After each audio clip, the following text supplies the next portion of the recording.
Just pulled up to the gym for not even just pulled up, I'm in the gym right now for my leg session. So this is going to be, it's the same day, but it's basically just a session from the plan of action that I have for the rest of my contest season. Today I thought I would just take you through my leg day. It's the first one back since the show and also since my injury as well. So I was debating just doing a little bit less volume, so dropping off a set maybe just because of my knee, but I'll see how it goes, and then just adjust if I need to.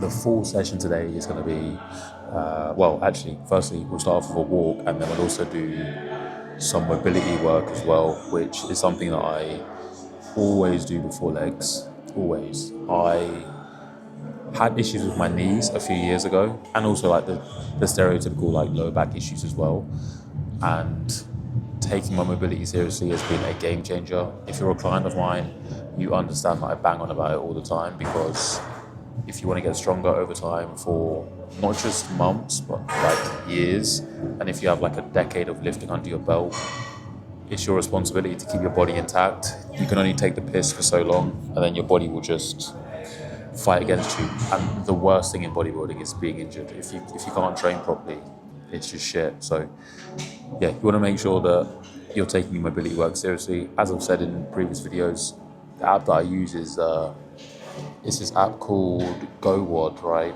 You might be able to see that there. It's like that blue little label there, GoWOD. It's the best. Just this day to day, it basically gives you 8-minute routines for mobility.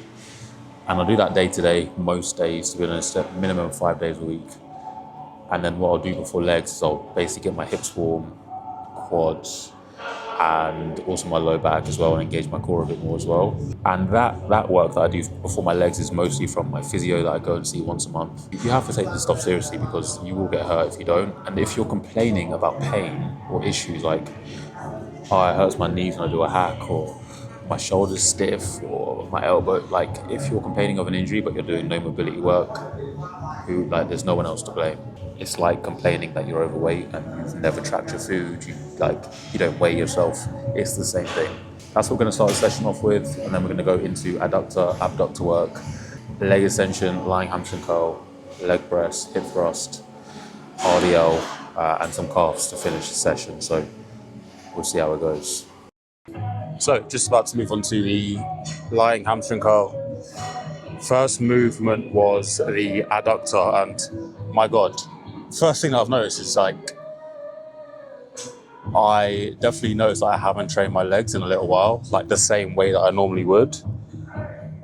And obviously I haven't lost a load of strength since the last time I trained legs. It's more just a skill thing.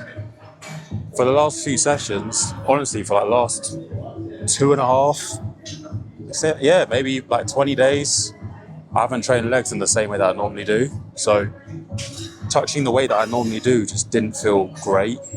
I was only down 1 rep, but it's just almost like a shock to the system more than anything.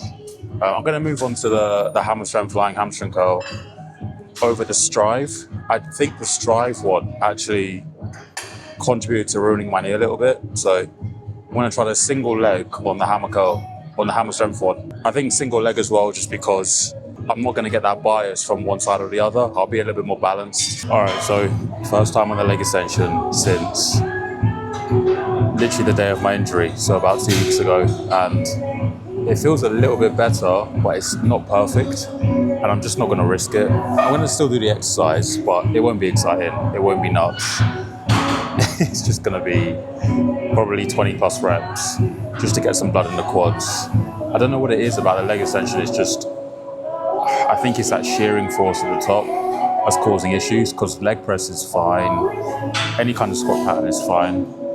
The lying hamstring curl as well was a little bit iffy, so yeah, we're just going to play it smart and just do very high rep sets, nothing heavy, and then we're going to move on to our leg press.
So, funnily enough, the leg extension actually started to feel pretty good after that second set.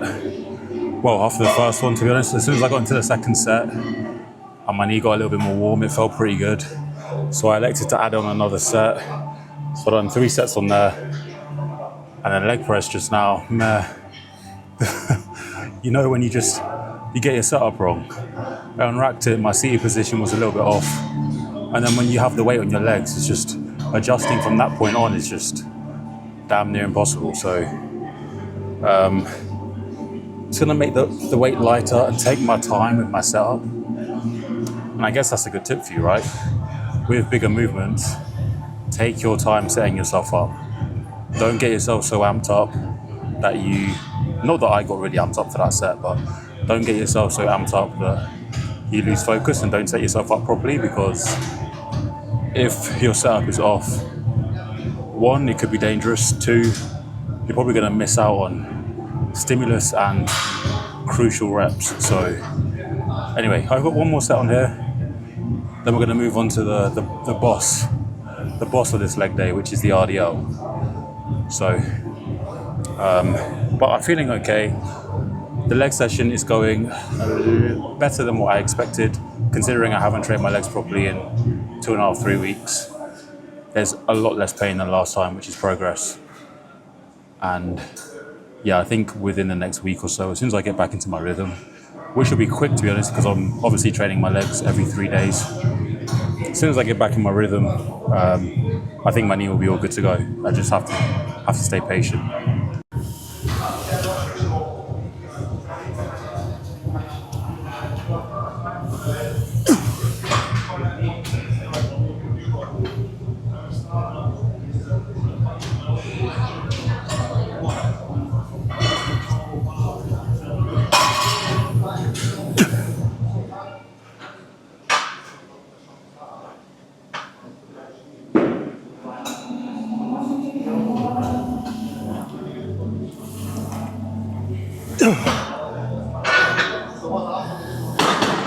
Take it.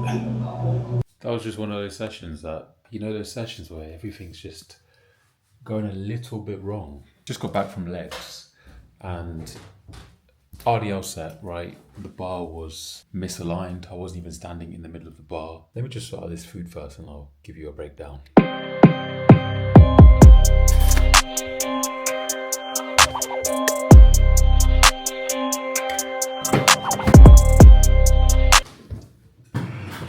It was just one of those sessions where things just felt a little bit imbalanced. So anyway, the post-workout meal, 350 grams of cooked weight rice, 90 grams of chicken, cooked weight, 80 grams of tomato, 1 bagel, 20 grams of honey, 3 grams of salt, 20 grams of sriracha. Perfect. For the session today, the main objective for me was just to make sure that my knee didn't feel horrendous, which to be honest, it didn't. But I think I felt a bit detrained from legs. As I said, when I was in the gym, it just felt like I hadn't trained legs in so long. The weight felt heavy, movement felt a little bit foreign. And I think after the weekend as well, my legs were just a little bit tired. They were really tired yesterday, but today they were feeling a bit better, but they were still quite tired. They were still quite sore, fatigued, whatever you want to call it, from the competition, from the posing. It's no joke, it's a tiring thing. Posing, contracting your quads and hamstrings for like 30 minutes straight. So on my set of RDLs, I only went with 180 kilos. My working set is normally 200 plus on that, but went with 180 just to be safe, be conservative. And I was misaligned with the bar. I wasn't even in the middle of the bar. So I got through the first rep and I just felt wonky and off. And that's obviously going to throw you off when you're holding a decent amount of weight. So that wasn't great. Leg press initially was okay, but the setup wasn't great. Second set was okay, but I left reps in the tank. So all in all, like, it could have been better. I'm just glad that I came out of it with my knee still all good. Got quite a lot to do for the rest of the day. I need to send out an email to everybody else on the Team Power email list. I need to do my mobility. I need to do some admin work for the coaching. I've got a call this evening. I had a consult call about 20 minutes ago with a guy called Jay, and I've got to do a post on Instagram, and I also need to edit yesterday's daily vlog. You would have saw yesterday. It's a privilege to be busy. I'm going to close this video out. Hope you enjoyed. I know it's a shorter daily vlog, but I think for me to keep them consistent, they got to be snappy and fast. They can't be 40-minute videos every single day. Like the video, make sure you subscribe to the channel if you haven't already. See you for the next one.